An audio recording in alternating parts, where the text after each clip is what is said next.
Students, তোমাদের সকলকে স্বাগত। আজকে তোমাদের ক্লাস 9-এর রায় ও মার্টিন প্রশ্নবিচিত্রার ভৌত বিজ্ঞানের মডেল সেট 9 করে দেখাবো। তো চলো শুরু করা যাক। তার আগে বলে দিই, তোমরা যদি চ্যানেলে নতুন হয়ে থাকো তাহলে চ্যানেলটিকে অবশ্যই সাবস্ক্রাইব করে দিবে। প্রশ্নটি হয়েছে ঝাড়গ্রাম কুমুদ কুমারী ইনস্টিটিউশন থেকে। প্রথমে গ্রুপ এ দেখে নিই। একের দিকে কী আছে, সঠিক উত্তরটি নির্বাচন করে পূর্ণ বাক্যে লেখো। একটি পাত্রে 1.36 কেজি পারদ ধরে 0 ডিগ্রি সেলসিয়াস উষ্ণতায় একই তাপমাত্রায় 1000 কেজি পার মিটার কিউব ঘনত্বের তরল ধরবে। Option A 0.1 KG. পরের প্রশ্নে কী আছে, একক আয়তনের ক্ষমতা বাই চাপ যে রাশিটিকে সূচিত করে তা হলো অপশান ডি কম্পাস। পরের প্রশ্নের উত্তরটা হবে কি, অপশান ডি সময়। পরের প্রশ্নে কি আছে, সমত্বরণে গতিশীল বস্তুর ত্বরণ সময় লেখচিত্রে নতির মান। Option A 0। পরের প্রশ্নে কি আছে, আইসোটোপ আবিষ্কার করেন। Option A Soddy. পরের প্রশ্নের উত্তরটা হবে কি, অপশান বি 0.4।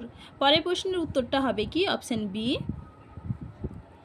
এর পরের প্রশ্নের উত্তরটা হবে কি, অপশান ডি ইলেকট্রন। চলো এবারে গ্রুপ বি দেখে নিই। নিচের প্রশ্নগুলির নির্দেশ অনুযায়ী অতি সংক্ষিপ্ত উত্তর দাও। সত্য বা মিথ্যা লেখো। কোনো বস্তুর ভরবেগ 0, তার ত্বরণ কি 0 হবেই? এটা হবে কি মিথ্যা। পরের প্রশ্ন কি আছে, অভিকর্ষহীন স্থানে সাধারণ তুলা দিয়ে মাপা যাবে কি? দেখে নাও তোমরা উত্তরটা, এইখান থেকে এইটুকু লিখবে, দেখে নাও একটু। চলো এবারে পরের প্রশ্ন কি আছে, দুটি বলকে একই সঙ্গে একটি মসৃণ মেঝেতে একইভাবে গড়িয়ে দিলে দেখা গেল দ্বিতীয় বলটির ত্বরণ প্রথমটির 1/4। প্রথম ও দ্বিতীয় বলের ভরের অনুপাত কত? দেখো এখানে করা আছে, তোমরা একটু দেখে নাও। চলো এবারে পরের প্রশ্ন কি আছে, দুটি ভেক্টর রাশির সহযোগে গঠিত একটি স্কেলার রাশির উদাহরণ দাও। উত্তর হবে কি শক্তি। পরের প্রশ্নে কি আছে, বোর ও বুরির 2n² সূত্রে দুটি সীমাবদ্ধতা লেখো। দেখে নাও তোমরা উত্তরটা তোমরা এইখান থেকে এইটুকু লিখবে, দেখে নাও।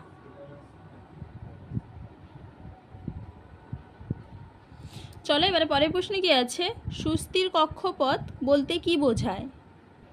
দেখে নাও তোমরা উত্তরটা, সুস্থির কক্ষপথ বোরের মতানুযায়ী পরমাণু নিউক্লিয়াসকে কেন্দ্র করে ইলেকট্রনগুলি যে সমস্ত স্থির শক্তিসম্পন্ন নির্দিষ্ট ব্যাসার্ধ বিশিষ্ট বৃত্তাকার পথে আবর্তন করে তাদের সুস্থির কক্ষপথ বা স্থায়ী কক্ষপথ বলা হয়। চলো এবার পরের প্রশ্ন কি আছে, কোনো একটি পদার্থের ঘনত্ব 13.6 কেজি পার মিটার কিউব হলে গ্রাম পার লিটার এককে ঘনত্বের মান কত? দেখো এখানে করা আছে, তোমরা একটু দেখে নাও। চলো এবার পরের প্রশ্ন কি আছে, নিউটনের গতিসূত্রে সীমাবদ্ধতা লেখো।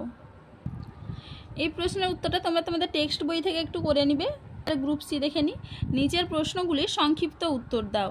সাধারণ তুলাযন্ত্রের সাহায্যে বস্তুর ভর পরিমাপ করা হয়, ওজন পরিমাপ করা যায় না, ব্যাখ্যা করো। দেখে নাও তোমরা উত্তরটা তোমরা এইখান থেকে এইটুকু করবে, দেখে নাও একটু। চলো এবার পরের প্রশ্ন কি আছে, তোমার মাপনি চোঙের মুখের চেয়ে বড় আকারের পাথরের আয়তন ওই মাপনি চোঙের সাহায্যে কিভাবে নির্ণয় করবে? দেখে নাও উত্তরটা তোমরা এখান থেকে এইটুকু লিখবে, দেখে নাও একটু। চলো এবারে পরের প্রশ্ন কি আছে, একটি বলকে উপরে ছুঁড়ে দিলে প্রথমে তার ভরবেগ কমে এবং পরে ভরবেগ বাড়ে, এই ঘটনা কি রৈখিক ভরবেগের সংরক্ষণ সূত্র লঙ্ঘন করে? ব্যাখ্যা করো। দেখে নাও উত্তরটা, ভরবেগ সংরক্ষণ সূত্র মান্য হওয়ার অপরিহার্য শর্ত হলো বাহ্যিক বলের অনুপস্থিত। এক্ষেত্রে নিক্ষিপ্ত বলটির ওপর বাহ্যিক বল অভিকর্ষের ক্রিয়া সর্বদাই বজায় থাকে, তাই ভরবেগ সংরক্ষণ সূত্র এক্ষেত্রে প্রযোজ্যই হয় না, তাই লঙ্ঘিত হওয়ার কোনো প্রশ্ন আসে না। বলটি উপরে ওঠার সময় অভিকর্ষ ওর গতির বিপরীতে ক্রিয়া করে, ফলে ভরবেগ কমে আবার নিম্নাভিমুখী গতির ক্ষেত্রে অভিকর্ষ সক্রিয় হয় বলে ভরবেগ বাড়ে।